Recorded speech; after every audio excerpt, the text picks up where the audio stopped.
الأكارم، أهلا بكم مع إذاعة صوت المهاجر الإعلامية. كنا وإياكم وخطبة صلاة الجمعة بإمامة العلامة السيد باسم الشرع من مركز الزهراء في مدينة ديترويت. تحياتي لكم دائما مستمعينا ومتابعين الأكارم. كانت خطبة رائعة بكل معنى الكلمة، وهي في ضيافة الله سبحانه وتعالى، والإنسان أن يحسب نفسه إنه مجرد ضيف ولا يغره الغرور، وهؤلاء الطغاة والجبابرة يظنون أنهم أقوى من الله سبحانه وتعالى، وللأسف الشديد مصيرهم سيكون للزوال بلا شك. مستمعينا ومتابعينا الأكارم، الآن ندخل على البرامج السياسية والثقافية والاقتصادية والرياضية. طيب الله ليلتكم، سلام من الله عليكم جميعا، ضمن برامج إذاعة الصوت المهاجر الإعلامية. طبعا أحداث كثيرة في الشرق الأوسط، تطورات في سوريا، إسرائيل تقصف وتسقط الحلم الأردوغاني. ونحن تحدثنا مرارا أن أردوغان في مهب الريح، ولكن دعنا وإياكم لدينا في هذه الفقرتين الأولى قبل أن ندخل على أخبار تحليل عما يحدث عن الضربة الأمريكية المحتملة لإيران، وأين وصلت المفاوضات السرية الغير معلنة ما بين إيران وأمريكا وترامب وأمريكا، وهذا الضجيج وطبول الحرب تسمعونها هنا وهناك. نحن نتابع ونحلل ونتابع المحللين والمفكرين، وكذلك الأحداث سواء الطقس والبيئة والإحصار الذي ضرب العديد من الولايات داخل الولايات المتحدة الأمريكية ودمر العديد من المنازل، حفظ الله الجميع. إرادة الله دائما أحبائنا أقوى من إرادة الإنسان. الإنسان باستطاعته أن يتحدث كثيرا ولكن لا يملك أي شيء. دعنا وإياكم لتحليل حول ما يحدث من أحداث في سوريا، ولدينا أيضا تعقيب في النشرة القادمة عن الأخبار. تركيا والمستنقع السوري. نعم، هذا المستنقع الذي تحدثنا عنه مرارا وتكرارا، وأن أردوغان في مهب الريح. يتذكر الجميع عندما بدأنا في الحديث، عندما وجه أردوغان ضربة قاضية للمحور الإيراني المدافع عن غزة، هذه بالكيفية حتى يستمع بشكل جيد مستمعينا الأكارم. تحت هذا العنوان: تركيا والمستنقع السوري. استغلت تركيا حرب لبنان والضربات القوية التي تلقاها المحور من إسرائيل لتطعن المحور بالظهر. طبعا اللبنانيين لولا غزة ما خسروا الكثير، وهنا أتحدث عن اللبنانيين الشيعة، لا أتحدث عن غير اللبنانيين. لبنان هناك داعمين مسيحيين ووطنيين لبنانيين من غير، لكن الذي تحمل الثقل الأكبر هم شيعة لبنان، بدون مجاملات وبدون كذب. استغلت تركيا حرب لبنان والضربات القوية التي تلقاها المحور من إسرائيل لتطعن المحور بالظهر، وتقوم باحتلال سوريا وتعتبرها لقمة سهلة أو مستساغة البلع. نشوة الفرح والانتصار انتهت بعد شهر واحد كما تحدثت، لتواجه الآن بالواقع الحقيقي. فدولة كبيرة مثل سوريا تعتمد على تركيا بكل شيء، تحتاج أموال كبيرة، وتركيا ضعيفة اقتصاديا، وقطر مستنزفة بأفغانستان. هنا بين قوسين، قطر هي أساس الأفعى الحية الرقطاء، الأفعى التي تفث سمها أو تنفذ سمها ولا يعلمها إلا القليل من الخبراء. يمكن تكون الإمارات أكثر وضوحا والسعودية أكثر وضوحا.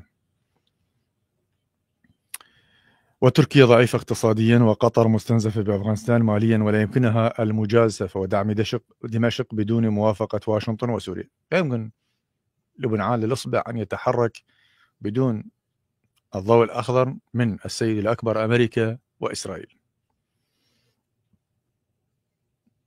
حلم تركيا وتخطيطها أنها تصل إلى منطقة كرد سوريا بدير الزور والحسكة والقامشلي والقضاء عليهم، وبذلك تصبح مجاور لتوك والموصل وكركوك. الحلم الكبير لها النفط العراقي والنفط السوري، هذا هو الحلم التركي، السيطرة على دير الزور، الحسكة، القامشلي، الحدود العراقية، وصولا إلى الموصل وكركوك. وهذا حلم أردوغان، وأنا تحدثت عنه في عام 2014. أردوغان المريض تحت هذا العنوان في لقاء. طبعا الفضائية المخرج والمقدم سنيين فما نشروا الفيديو، مثل الذي حدث معي في المجمع الإسلامي الثقافي عندما تحدثت عن مرسي أنه سيسقط، وأيضا الجماعة على حساب الحق بعد مقتل شحاتة، والله يرحم الرجل توفي الذي كان مسؤول عن الفيديو، لم ينشر الفيديو. أيضا نتحدث في يومها أن مرسي سيرحل عما قريب بعد مقتل شحاتة، وكان هم ودعوني أن أكون أنا متحدث في الندوة حول قتل المرحوم حسن شحاتة الذي قتله الإخوانشية بزمن مرسي لعنة الله عليه. فايضا المسؤول عن الفيديوهات في المجمع الثقافي الاسلامي حذف الفيديو وحذف كلامي. المهم مجامله على حساب الحق، والقضاء وبذلك تصبح مجاوره لتوك والموصل وكركوك. الحلم الكبير لها النفط بالعراق وسوريا، وهذا حلم كان يراود اردوغان مثلما هو الحلم الامريكي والحلم الروسي. هذه الدول تتصارع فيما بينها على النفط في سوريا وهذه المنطقه، وهناك قواعد وما شابه ذلك. أردوغان اعتقد أن الحلم أصبح حقيقة، وأن منافسه الكبير إيران، هنا منافسه الكبير الذي كان يدعم السنة من خلال دعمه لمحور المقاومة في لبنان للدفاع عن مؤخرتهم في غزة، كان حلما كبيرا خروجه مشغولا، وبدأ العمل على تحقيق حلمه. يعني ضربة قاضية ضرب المحور الذي كان يدافع عن الفلسطينيين ويقدم لهم الدعم. لكن هنا النقطة المهمة التي لا يعرفها الكثير من المحللين والكتاب الخرطي اللي يطلعون بالفضائيات مثل كريم كريدي، عدنان موزة، أبيض أسود أخضر بطيخ رجي طماطة، هؤلاء الذين تستضيفهم. إذا أردت أن تكون مشهورا فعليك أن تسب إيران، هناك ستتلقفك الفضائيات وتدفع لك مليارات من الدولارات. نعم للجمعة. لتتفاجأ هناك لاعب قوي آخر بالساحة له مخطط عكس مخططهم، هو إسرائيل. هنا اليوم إسرائيل طبعا عودا على بدء ضرب 3 قواعد الحلم الأردوغاني، تبدد الجبان اللي ما رفع صوته واللي راح تسمعون تصريح وزير خارجيته.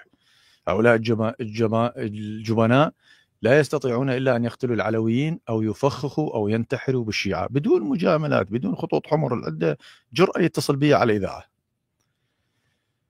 فخططها ربط إسرائيل ومنطقة السويد وجنوب سوريا بمنطقة الكرد شمال سوريا. هذا كان مخطط إسرائيل. شوف لنا انصدمت تركيا، دخلت الأراضي بهذا الحلم، حماس قواعد تركية أحلام تركيا.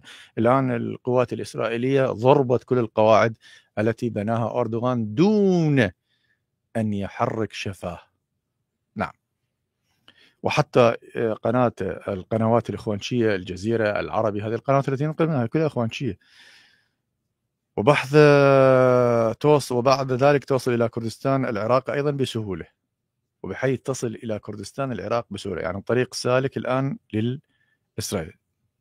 تركيا أرادت إقامة قواعد بتدمير حمص وحما لحصار الأكراد والقضاء عليهم، فقامت إسرائيل بقصفهما، وهذا الله راح يسمعونه بالأخبار، وإنهاء الحلم الأردوغاني. وهي تعمل بقوة على الخط الرابط مع الكرد، والذي إن نجح سيفتح للأكراد عمقا استراتيجيا كبير، وسيكون لهم منفذ وشريان حي وقوي، وسيكون للأكراد الخنجر الذي ينحر أردوغان وأحلامه. لقد دخل أردوغان إلى المستنقع السوري من الشهر الأول، والآن يواجه إسرائيل ولقد أرعبته وأذلته. نقطة السطر. وهو الآن قلق ومصدوم. الآن عليه دعم الدولة السورية بكل شيء، رواتب، صحة، تعليم، وقود، سلاح، وهو استنزاف كبير لقدرة تركيا المتهرية. عملتها أصبحت في الحضيض الآن. هو ماذا ينتظر؟ هو بانتظار المفاوضات الإيرانية الأمريكية ونتائجها. هل هي حرب أم سلام؟ والمفاوضات الأمريكية الروسية، وبعدها إن مر بسلام واتفاقات ستتفرغ إيران وروسيا إلى تركيا، وسيجعلون روسيا وأذربيجان وليبيا والسودان وكل مناطق دخلها تركيا جحيما عليه، ولا ينسون الطعن بسوريا أبدا، وستكون سوريا المستنقع الذي يلتهم أردوغان وتركيا والإخوان للأبد. هي هاي الحصيلة اللي صارت، وهذا التحليل اللي انقدمه. أردوغان طعن إيران وروسيا بخنجر قاتل، وطعن خط الإمداد الذي تقدمه إيران، وظن أنه سيتفرد بسوريا، وخلال يومين أو خلال شهر قام بناء قواعد في حما وحمص وما شابه ذلك. القوات الإسرائيلية اليوم قضت على هذه القواعد دون أن يحرك وزير دفاعه كلمة أو وزير خارجيته، وأنا نشرتها في الصفحة الأولى، قال لا نحب أن نتواجه مع إسرائيل. إسرائيل تأمل الوصول إلى الكرد. وصول الكرد جدا طبيعي، عند الوصول إلى الشمال ستصل إلى شمال العراق. مسعود أوردي فاتح كل أبوابه، لكن المحصلة والنتيجة هي ما بعد المفاوضات الأمريكية الإيرانية، المفاوضات الأوكرانية الروسية. هنا سيبدأ اللعب. إذا كانت هناك ضربة قوية هذه المنطقة ستشتغل بحروب. إذا لم تكن هناك ضربة ويتم في اتفاق، وسأذهب إلى محل سياسي يتحدث عن آخر التطورات الجارية هناك أندر ذا تيبل، ما لكم غرض بهذا الضجيج وطشر وبطخ، هذا مثل شيخ العشيرة. أنا كنت أتحدث مع واحد عراقي قلت له قبل كان شيوخ العشائر في أيام زمان إذا يريد يسوي لهم هجوم احنا راح نذبح ونصلخ ونقتل وراح نأسر. بعدين من يجي يسمع المفاتيح يقول الله يا معود خلينا قلت هسه شنو بهالطلايب هاي. هذا نفس الآن هذه الصورة اللي أنا شاهدتها ذكرني بالعشائر أيام زمان، عندما أكو عشيرة شوية شيخ متعافي عنده شوية قوة، عنده كم فلسات، عنده كم رجال، فدائما يهومش. هذا لما يهومش يجي واحد يطقه يسكت. هي بهذه الطريقة الحياة بهذا الشكل. هذه صورة جدا مبسطة عما يحدث في المنطقة. طبعا بعد قليل أو سأخذ هذه الجزئية من هذا التحليل وأكمله ثم بعد حتى لا يضيع الوقت أحبائنا. أي هناك مفاوضات سرية الآن. طبعا إيران وأمريكا هم يغازلون بعضهم، واللي يستمع شوف. خلينا نذهب إلى رسالة التي بعثها الرئيس الأمريكي دونالد ترامب إلى المرشد الأعلى للثورة الإسلامية. صور الرئيس الأمريكي عندما يخاطب أي رئيس عربي لو يرمش لو يخذف لو يظل يتراعش لو يقول له كلمته المشهورة كينج جيمي ماني. هاي كلمة مشهورة ما نقدر نزيلها من التاريخ. لكن شوف هذه الرسالة نشرت جزئية منها وخذيتها من سكاي عربي، مو من عندي، من سكاي عربي. وسكاي عربي هي الإمارات.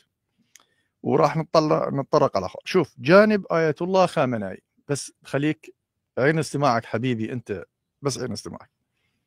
مع الاحترام لمكانة قيادتكم ولشعب إيران أكتب لكم هذه الرسالة بهدف فتح آفاق جديدة لعلاقاتنا بعيدا عن سنوات النزاع وسوء التفاهم والمواجهات غير الروضوية التي شهدناها في العقد الماضي. لقد حان الوقت نترك ورانا الأعداء ونفتح صفحة جديدة من التعاون والاحترام المتبادل.